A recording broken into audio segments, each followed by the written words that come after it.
Can you guys, and I guess little Chris if he cares to comment, walk us through that big play inside of 2 minutes? You break down OJ, Blake, you make that baseline cut and you thread the needle. I don't know exactly how, but it was ultimately a huge play. Yeah, I just walked around until he passed it. I went into that. I just know I got into the lane. I saw the two guys looking at me, and I saw Blake. He made the Blake face.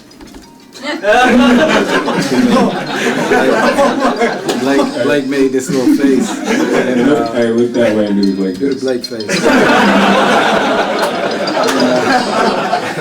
And as I got into the lane, I saw him about to take off, and I think he might have wanted to lob, but all I saw was the baseline. And once the ball gets in his hands that low, that close to the rim, there's not too much anybody can do. Blake, back here. Now you got the Blake face going. Can you talk about your first experience as this playoff atmosphere here for the Clippers, and are you guys all going to go home tonight and work on your free throws and inbound passes?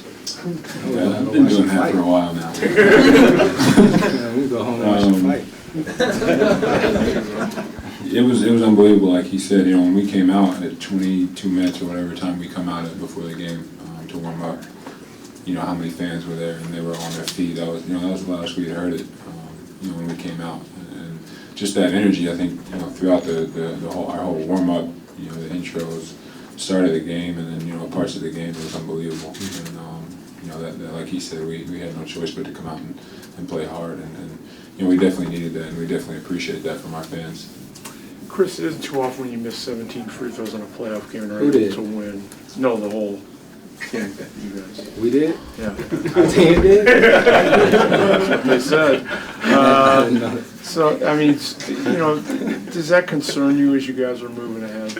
Oh yeah, that's very concerning. But we'll get through it. We got practice tomorrow, and the guys that went to the line, I would give it to them in a heartbeat and let them shoot it any day of the week.